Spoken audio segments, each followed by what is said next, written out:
Hello friends, एक बार फिर से आपका स्वागत है मेरे चैनल यूपी कॉम एग्जाम में। आज पढ़ेंगे तर्क एवं निष्कर्ष वाले क्वेश्चन। रीजनिंग में ये टॉपिक इसलिए इंपॉर्टेंट है कि पिछला वाला जो वीडियो हुआ था भर भर के क्वेश्चन इसी के थे, मतलब ज्यादातर क्वेश्चन इसी टॉपिक के थे। क्लियर? अच्छा, इन क्वेश्चन की खास बात यह है कि इन क्वेश्चंस में आपका आंसर सही है या नहीं है इसके बारे में आपको खुद भी नहीं पता होता है, क्योंकि कभी कभार आपको लगता है कि आपका आंसर सही है लेकिन आयोग उसे गलत साबित कर देता है। सीधा सा फंडा ये है कि इस टॉपिक की कोई भी ट्रिक नहीं है। इस टॉपिक में सीधा सा आपकी प्रैक्टिस ही मायने रखती है कि आप कितनी प्रैक्टिस करके जा रहे हैं। दूसरी बात, आपकी समझ मायने रखती है कि आप किस तरीके से क्वेश्चंस को टैकल कर रहे हैं, उसे किस तरीके से समझ रहे हैं। तो सीधी सी बात यह है कि आप इनकी प्रैक्टिस मैक्सिमम तरीके से करिए। दूसरा, जब आप प्रैक्टिस करने लगेंगे तो आपको चीज़ें बेहतर तरीके से समझ में आने लगेंगी। तो आप कोशिश कीजिए कि ज़्यादा से ज़्यादा प्रैक्टिस कीजिए। आज मैं आपको वो तरीका बताऊंगा जिससे आपको लगेगा कि आपको क्वेश्चन समझना कैसे है। देखिए, आपको कई लोग बताते होंगे कि मतलब ये ट्रिक है वो ट्रिक है। देखिए, कुछ शब्द ऐसे होते हैं जिन शब्द से पता चल जाता है कि हाँ ये चीज़ नहीं होनी चाहिए, पर वो शब्द 100% काम नहीं करते। वो शब्द भी मैं आपको बताऊंगा, ठीक है? लेकिन आप सिर्फ ये सोचिए कि उन्हीं शब्दों के माध्यम से या उसी शॉर्ट ट्रिक से ये सारे क्वेश्चन सॉल्व हो जाएंगे, ऐसा बिल्कुल भी नहीं है। मतलब आपको अपनी समझ विकसित करनी पड़ेगी। क्लियर? अब आप देखिए, ऑप्शन देख लेते हैं, फिर आपकी प्रैक्टिस करते हैं, ठीक है? और प्रैक्टिस के दौरान ही आपको पता चल जाएगा कि आखिर इन क्वेश्चंस को कैसे सॉल्व करना है। ऑप्शंस देख लीजिए। अगर आपका सिर्फ एक तर्क जो है प्रबल है तो इसका मतलब आप ए आंसर मारिएगा।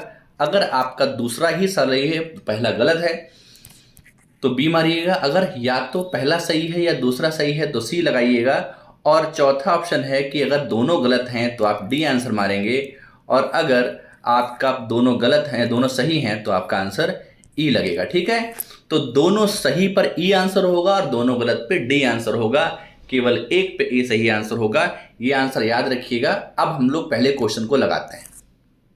देखिए, पहला क्वेश्चन कह रहा है कि क्या भारत को संयुक्त राज्य अमेरिका की सभी अंतर्राष्ट्रीय नीतियों का समर्थन करना चाहिए? देखिए, मैं आपको जो बता रहा हूं ट्रिक, आप उसको देखिए। भारत को संयुक्त राज्य अमेरिका की सभी नीतियों का समर्थन करना चाहिए।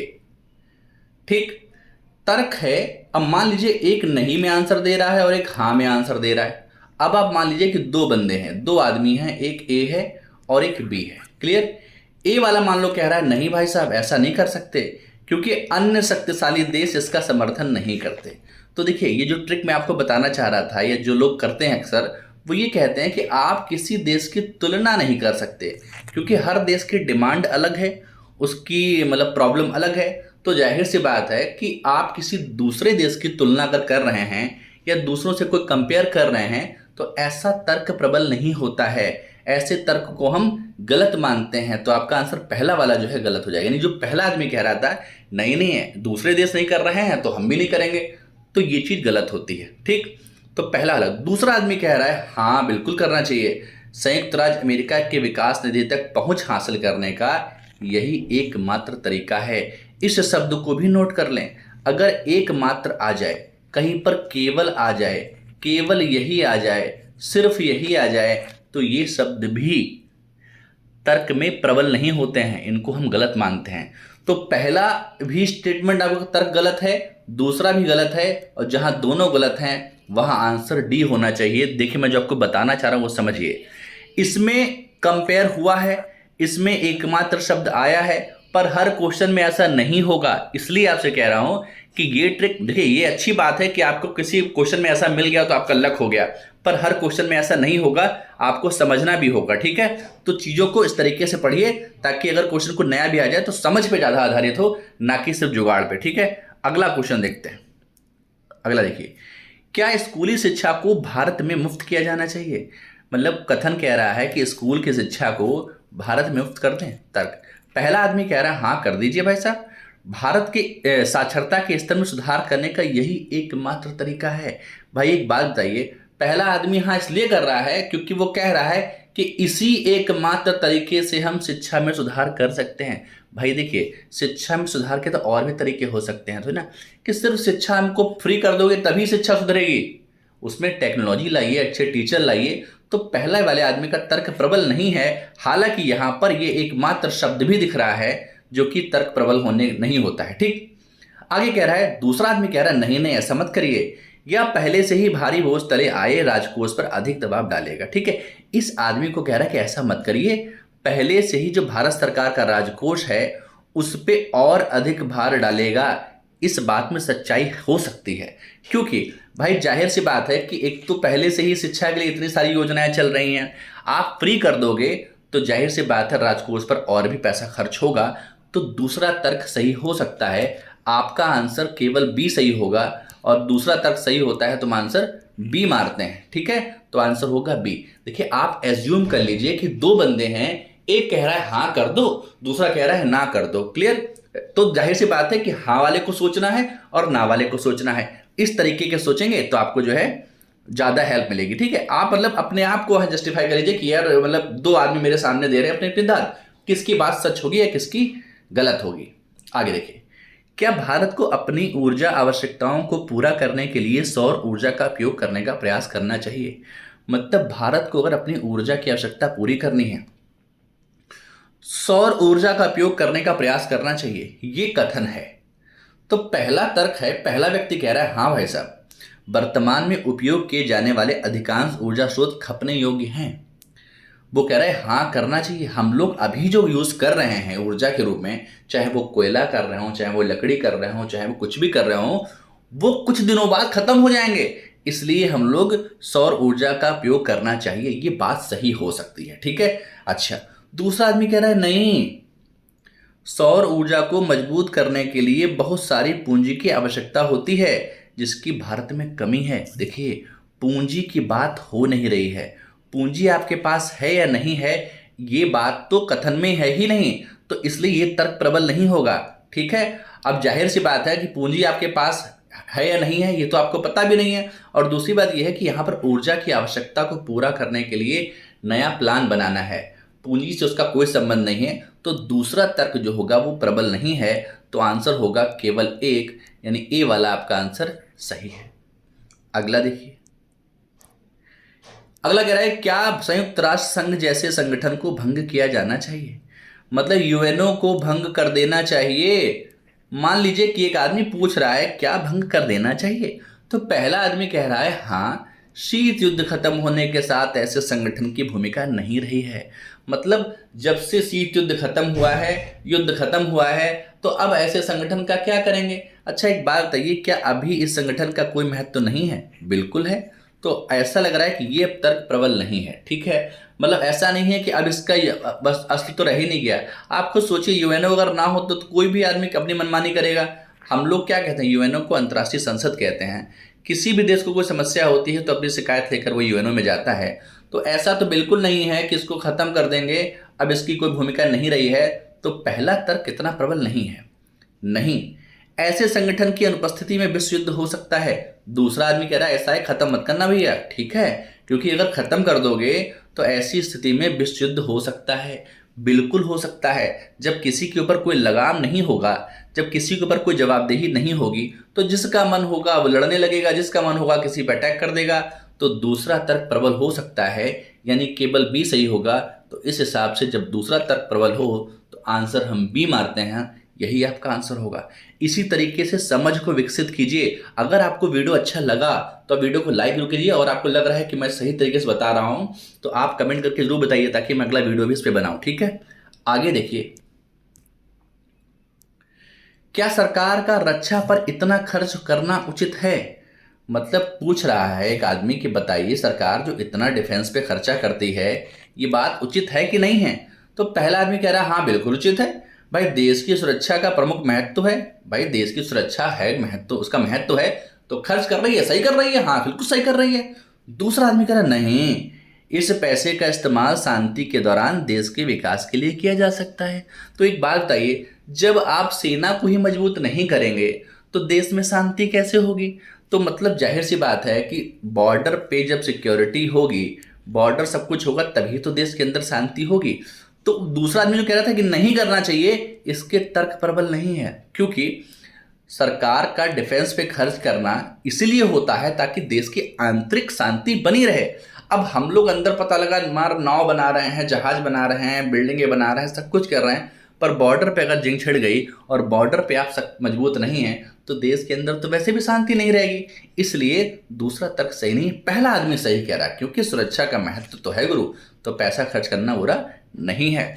इस तरीके से आप मतलब क्वेश्चन को महसूस कीजिए, ठीक है, तभी कुछ हो पाएगा। बाकी आप जो ट्रिक प्रिक चेक करेंगे, ट्रिक कौन सी है, कौन सा क्या है और ये जुगाड़ क्या है, कोई जुगाड़ नहीं है, ठीक है, सबके साथ वही है। आगे देखते हैं, क्या हमें भारत में सार्वजनिक वितरण प्रणाली को हटा देना चाहिए? सार्वजनिक वितरण प्रणाली मतलब जो पब्लिक डिस्ट्रीब्यूशन सिस्टम होता है, जिस तरीके से कोटे पे आपको जो चीज़ अनाज मिलता है, आपको राशन दिया जाता है या कुछ और तरीके जाती हैं, सरकार की तरफ से मुफ्त चीज़ें दी जाती हैं, उसको हटा देना चाहिए। पहला आदमी कह रहा है हाँ भैया हटा देना चाहिए, संरक्षणवाद खत्म हो गया है और हर किसी को अपनी खुद की रोटी की व्यवस्था करनी चाहिए। तो भाई एक बात बताइए, जो सक्षम है वो तो कर सकता है, पर सरकार की कोई योजना जो होती है वो ऐसे आदमी के लिए ज़्यादातर होती है जो सक्षम नहीं है, चाहे वो आर्थिक रूप से हो, सामाजिक रूप से हो, कोई आदिवासी हो, कोई जनजाति क्षेत्र हो, यहाँ पर कोई सुविधाएं ना हो, उसके लिए बनाई जाती है। तो जाहिर सी बात है यहाँ PWS में ऐसा कुछ भी नहीं है कि आप किसी को मतलब फ्री में खिला रहे हो, आप सिर्फ उसे सुविधा दे रहे हो ताकि उसकी मूलभूत जरूरतें पूरी हो सके और वो भी देश के रूप में योगदान कर सके।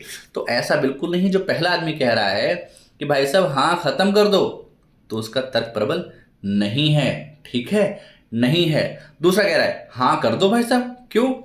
भ्रष्टाचार के कारण गरीबों को कोई फायदा नहीं होता है। एक बात बताइए, हम कोई भी योजना अगर लेके आएंगे उसमें भ्रष्टाचार होगा तो इसका मतलब हम योजना ही समाप्त कर देंगे?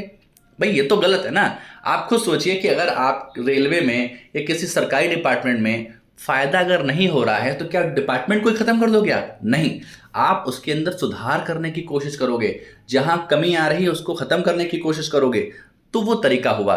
तो दोनों ही आदमी का तर्क जो है वो प्रबल नहीं है। इस हिसाब से आपका आंसर डी होगा, क्योंकि डी में है जब दोनों प्रबल तर्क नहीं होते हैं तो हम आंसर डी मारते हैं।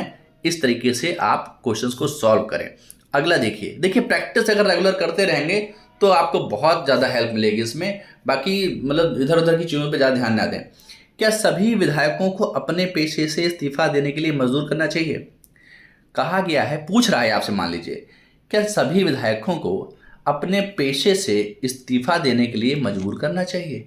पेशे का मतलब ये हुआ कि जितने विधायक हैं जो समाज सेवा के लिए राजनीति में आए और उनका कोई साइड में बिजनेस चल रहा है या साइड में कोई और काम चल रहा है, तो उनसे कहा जाए कि भैया वो काम अपना छोड़ो, समझ रहे हैं, आप जो है मेन नेतागिरी करो जिसके लिए आप आए हैं।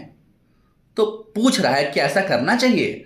तो तर्क में पहला आदमी कह रहा है हाँ हाँ बिल्कुल करना चाहिए, वे देश के लिए और अधिक समय देने में सक्षम होंगे। अगर आप ऐसा कर दोगे तो जाहिर सी बात है जो टाइम वो अपने काम के लिए दे रहे हैं वो भाई जाहिर सी बात है देश के लिए देंगे, समाज के लिए देंगे, योजनाओं के लिए देंगे। तो ये बात कहीं ना कहीं सही हो सकती है। यानी कि आपसे जब हम पूछ रहे हैं कि करना चाहिए तो पहला बंदा कह रहा हाँ कर दो, क्योंकि अगर ज़्यादा समय बचेगा तो वो जाहिर सी बात है लोगों के साथ देंगे, लोगों की भलाई के लिए देंगे। तो पहला तर्क सही हो सकता है। दूसरा कह रहा नहीं कोई भी चुनाव नहीं लड़ेगा, ऐसा कुछ भी नहीं है भाई। जिसे समाज सेवा करनी होगी वो चुनाव लड़ेगा, जिसे अपना व्यापार करना होगा वो नहीं लड़ेगा। तो कोई चुनाव नहीं लड़ेगा, ये तर्क प्रबल नहीं है। केवल एक सही है और ए का मतलब आंसर ए होगा, सिर्फ पहला वाला सही है। अगर आपको अच्छा लग रहा है तो प्लीज वीडियो को जरूर लाइक कर दीजिए। अगर आपको क्वेश्चन आ रहा है ना तो आप कमेंट में भी आंसर कर सकते हैं, ठीक है। आगे देखिए, क्या लोकतंत्र में सभी समाचार सरकार द्वारा नियंत्रित किए जाने चाहिए? कह रहा है मतलब आपसे पूछ रहा है, सीधे समझिए, क्या लोकतंत्र में सभी समाचार सरकार द्वारा नियंत्रित किए जाने चाहिए? मान लीजिए कोई आदमी आपसे पूछ रहा है कि अच्छा ये बताओ भाई यार कि लोकतंत्र में सभी समाचार सरकार कंट्रोल करे कि ना करे? तो पहला आदमी कह रहा है हाँ करना चाहिए। खबरों की विविधता केवल लोगों को भ्रमित करती है, यानी खबरें जितने प्रकार की होंगी तो लोग भ्रमित ही होंगे। यार एक बात हो, अगर हम आपको कई प्रकार की खबरें सुना रहे हैं, एक आपको क्राइम से रिलेटेड सुना रहे हैं, एक आपको मनोरंजन से रिलेटेड सुना रहे हैं, एक आपको देश की एक विदेश की, तो इससे भ्रमित होने वाली क्या बात है भाई? खबरों की विविधता से कोई भ्रमित थोड़ी ना होता है, वो तो पता है हर तरह की जानकारी होनी चाहिए, सबका इंटरेस्ट अलग अलग है। तो पहला तर्क तो सही नहीं लग रहा। दूसरा कह रहा है नहीं ऐसा नहीं करना चाहिए, नियंत्रित समाचार विश्वसनीयता खो देते हैं। बिल्कुल सही बात है कि अगर सरकार के कंट्रोल में समाचार होंगे तो जो सरकार को अच्छा लग रहा होगा वो सुनवाएगा, जो नहीं अच्छा लगेगा वो नहीं सुनवाएगा, तो तब विश्वसनीयता खत्म हो जाएगी।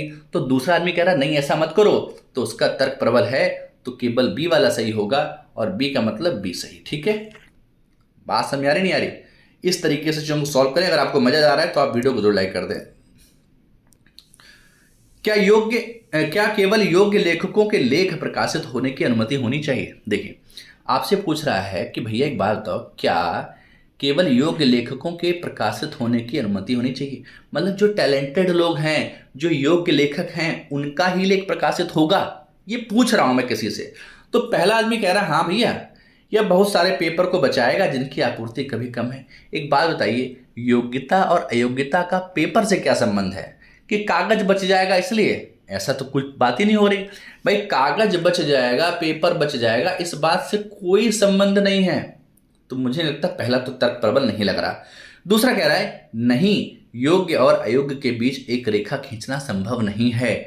मतलब जब हम पूछ रहे हैं पहले आदमी से, दूसरे आदमी से, क्या भैया केवल योग्य का होना चाहिए प्रकाशित? तो दूसरा कह रहा है नहीं, ऐसा नहीं होना चाहिए, क्योंकि योग्य और अयोग्य के बीच रेखा खींचना संभव नहीं है।